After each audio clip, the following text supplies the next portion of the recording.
Assalamualaikum dan salam Malaysia Madani. Kanta 744 dimulakan dengan rangkuman berita-berita utama hari ini. Perinciannya dalam segmen Esensi. Kawal Jenayah Rentas Sempadan KDN sedang teroka penggunaan kaedah berteraskan teknologi dan inovasi, antaranya drone serta kecerdasan buatan dalam tugas pihak berkuasa, terutama di sempadan Malaysia Thailand. Selain itu, penambahan pemasangan kamera litar tertutup, pagar sempadan di lokasi strategik dan kehadiran fizikal anggota keselamatan. 30 rakyat Malaysia yang terkandas di Khartoum, Sudan selamat tiba di Port Sudan. Mereka terpaksa menempuh perjalanan 30 jam sejauh 1,233 km. Pasukan khas OB Sudan turut membawa keluar 26 warga negara lain. Semua mereka berada dalam keadaan selamat dan sihat.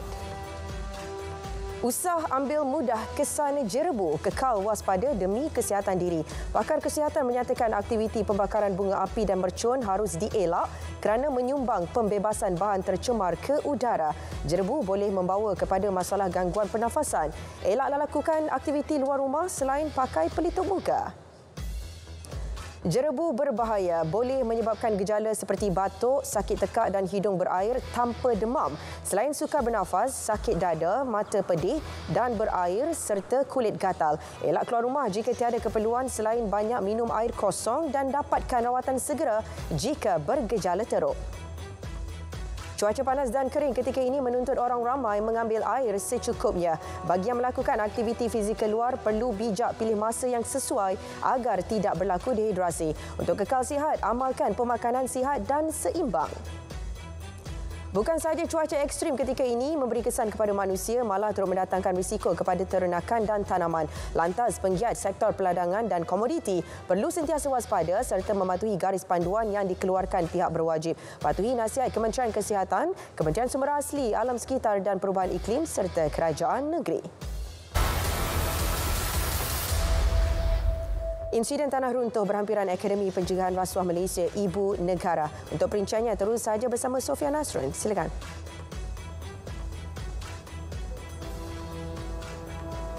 Ya, saya masih lagi berada di depan bangunan Akademi SPRM di Jalan Duta Kuala Lumpur ini, yang mana tengah hari tadi berlakunya kejadian tanah runtuh yang menyebabkan bahagian depan pintu masuk bangunan ini runtuh sekaligus melibatkan sebuah pondok kawalan juga runtuh.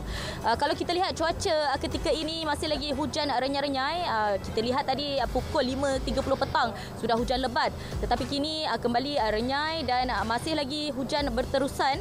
Dan siasatan awal forensik Jabatan Kerja Raya JKR mendapati takungan air di luar pagar bangunan dan kesan pecahan saluran air dalam bangunan Akademi SPRM ini menjadi punca utama berlakunya tanah runtuh pada tengah hari tadi. Pada pukul 1.54 tengah hari tadi, Pusat Gerakan Operasi Kuala Lumpur menerima panggilan kecemasan mengenai kejadian tersebut. 8 pegawai bomba dari Balai Bomba dan Penyelamat Sentul bergegas ke lokasi kejadian. Tapi alhamdulillah tiada kemalangan jiwa dilaporkan dan juga kecederaan. Seramai 76 mangsa berjaya dibawa keluar dengan selamat. Dan kita akan terus memberi perkembangan semasa ke semasa. Kita kembali ke studio. Silakan. Baik, terima kasih Sofia. Kapasiti efektif dua empangan di Pulau Pinang menyusut sejak 1 Januari lalu. Empangan air hitam dan empangan Teluk Bahang terkesan susulan kadar hujan yang rendah selain permintaan bekalan tinggi. Penduduk digesa laksana langkah jimatkan penggunaan air. Setakat Februari, penggunaan air domestik di Pulau Pinang melonjak kepada 994 juta liter sehari. Lanjutan kepada penyusutan kapasiti air di dua empangan Pulau Pinang, operasi pembenihan awan bakal dilaksana. Bank Malaysia syorkan fasa pertama operasi dijalankan 9 hari mulai Sabtu ini oleh TUDM. Peruntukan RM400,000 disediakan kerajaan negeri bagi tujuan itu. Di Sabah, dua kawasan di kategori tahap 1 atau berjaga-jaga berikutan cuaca panas. Beaufort dan Nabawan alami suhu maksimum harian mencecah antara 35 hingga 37 darjah Celsius. Situasi boleh berlarutan sekurang-kurangnya 3 hari berturut-turut. Info terkini cuaca boleh layari laman Sesawan Map Malaysia atau mak turun aplikasi My Cuaca. 43 panggilan kebakaran terbuka dilapor di Sabah. JBPM dan JAS turut memberikan tumpuan di kawasan titik paling panas di negeri berkenaan iaitu di Beaufort dan Nabawan. Penduduk juga dilarang melakukan sebarang aktiviti pembakaran terbuka. Di Kelantan pula, 4 daerah diramal alami suhu maksimum harian 35 hingga 37 darjah Celsius selama 3 hari mulai semalam. Ini melibatkan Tanah Merah, Jeli, Pasir Mas dan Kuala Krai. Menteri Besar menyeru penduduk negeri melaksana solat hajat memohon hujan turun. Selain berdoa dan istighfar diperbanyakkan. Waspada dengan situasi ombak besar atau laut bergelora bagi elak tragedi tidak diingini berlaku. Nasihat dikeluarkan Majlis Perbandaran Produsen kepada mereka yang merancang bercuti di pantai peranginan itu. Langkah berjaga-jaga perlu diambil bagi keselamatan diri dan keluarga. Jika ombak besar, angin kuat atau laut bergelora, pengunjung tidak digalak mandi-manda. Hari kelima OPS Selamat 20,551 kemalangan direkodkan di seluruh negara semalam. Ia membabitkan 2,327 kenderaan pelbagai jenis. Kereta mencatatkan angka tertinggi kemalangan iaitu 1,790 atau 76.9% daripada keseluruhan kes. OPS Selamat 20 dilaksana selama 7 hari bermula 20 April bertemakan Rumah Selamat, selamat sampai ke destinasi. Jenazah 6 mangsa kemalangan di kilometer 153 Jalan Jerangau Jabor dekat Bandar Cenih Baru Kemaman selamat dikebumikan siang tadi. Tragedi Syawal ketiga semalam membabitkan 2 kenderaan menyebabkan 4 mangsa maut di lokasi kejadian. 2 lagi meninggal dunia ketika rawatan di Hospital Kemaman. Nahas dipercayai berlaku apabila salah sebuah kereta hilang kawalan sebelum bertembung dengan kereta dari arah bertentangan. Sepasang pengantin baru ditahan polis selepas disyaki mengedar dadah di Langkap, Perak. Jumlah dadah dianggar bernilai RM77,000. Kedua-dua suspek positif dadah jenis syabu selain turut mempunyai rekod jenayah lampau berkaitan dadah. Pasangan berkenaan direman bermula esok pagi bagi membantu siasatan. Pelakon Boy Iman dan 3 individu dihadapkan ke mahkamah atas pertuduhan menipu seorang wanita berhubung penganjuran satu program festival raya. Mereka mengaku tidak bersalah. Kesemua tertuduh diikat jamin RM3,000 setiap seorang dengan seorang penjamin. Pasport juga diserah kepada mahkamah sehingga kes selesai. 13 Jun, sebutan semula kes. Padah buat hantaran di media sosial berbaur penghinaan terhadap Sultan Johor. Seorang lelaki berusia 35 tahun direman 4 hari hingga Jumaat. Suspek sebelum ini ditahan di sebuah rumah di Puchong, Selangor. Telefon bimbit serta kad SIM dirampas. 152 kes demam denggi dilaporkan di Johor menjadikan kumulatif kes 2,381. 17 lokaliti wabak baharu dikesan menjadikan keseluruhan 278 lokaliti. Jumlah kematian kekal 2 kes. Lebih 2,000 kompaun bernilai lebih RM1 juta dikeluarkan. Penganjuran Majlis Rumah Terbuka Malaysia Madani bersama Perdana Menteri di 6 negeri tidak menyebabkan pembaziran. Ia usaha meraihkan rakyat melalui jamuan makan sempena sambutan Aidilfitri. Menteri KDN menjelaskan peruntukan menyediakan juadah tidak melibatkan kos tinggi, malah turut menafikan Majlis Rumah Terbuka Aidilfitri itu merupakan kempen pilihan raya. Aidilfitri, peluang pengusaha inap desa raih keuntungan berganda. Jumlah tempahan meningkat sepanjang cuti perayaan itu bermula awal Ramadan. Bagi perantau, rumah keluarga yang sempit tidak dapat menampung individu ramai. Untuk itu, mereka memilih inap desa demi keselesaan. Semak dan betulkan arah kiblat. Persatuan Ahli Falak Negeri Selangor melalui petugas arah kiblat rumah menyediakan khidmat ini rumah ke rumah. Khairul, 2 beradik mendapat pentauliahan berkenaan. Antara cara penentuan arah kiblat ialah mengetahui nilai azimut kiblat menggunakan kaedah istiwa, azam dan lintasan pedoman suria. Juga MyJakim antara aplikasi yang diyakini bagi menentukan arah kiblat yang betul. KD Lekir Corvette dan KD Gempita, 2 kapal perang ini akan dibuka kepada pengunjung untuk tontonan selama 2 hari bermula Khamis. Waktu lawatan 10 pagi hingga 5 petang di KD Sultan Ismail, Tanjung Pengelih, Kota Tinggi. Ia sempena hari terbuka KD Sultan Ismail dan hari ulang tahun TLDM ke-89 tahun. Tiada syarat ditetapkan Kerajaan Perpaduan kepada Perikatan Nasional bagi membolehkan agihan peruntukan kepada pembangkang. Pembangkang diminta kemuka permohonan rasmi mengenainya. Bagaimanapun sehingga kini permohonan rasmi belum lagi diterima dan tidak menetapkan had masa permohonan perlu dikemuka. Pelbagai usaha dilakukan bagi memastikan Melaka sebagai hub terbesar industri TVET di Malaysia. Ia berikutan perkembangan industri itu di Melaka selain turut didominasi anak muda. Stigma TVET hanya untuk mereka yang tidak berminat untuk belajar perlu dihapuskan. Ini memandangkan industri itu turut menumpukan kepada pendidikan.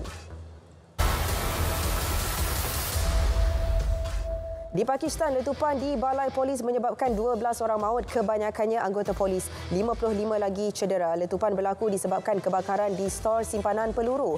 Impaknya meruntuhkan balai polis yang dikhususkan bagi memerangi keganasan di Bandar Kabul, Lembah Swat. Tiada bukti berlaku serangan dari luar atau melibatkan unsur keganasan ditemukan. Keganasan di Haiti kini melarat ke jalanan. Di Port-au-Prince, warga tempatan membunuh sekurang-kurangnya 10 orang yang didakwa anggota kumpulan jenayah. Kumpulan penyamun bersenjata itu menaiki sebuah kenderaan sebelum digantung dan kemudian dibakar. Rakaman menunjukkan beberapa mayat disusun di atas jalan. Gempa bumi bermagnitud 7.3 berlaku di barat Pulau Sumatera, Indonesia. Ia sekaligus mencetuskan amaran tsunami selama 2 jam. Pihak berkuasa tempatan mengarahkan orang ramai menjauhi kawasan pantai. Menurut data agensi Geofizik Indonesia, beberapa gegaran susulan dikesan. Sejuta ayam ditanam berikutan wabak selsema burung. Kesannya, harga telur meningkat hingga 35% sejak tahun lepas. Kesan H5N1 selsema burung melibatkan haiwan liar dilaporkan sejak tahun lepas di Chile.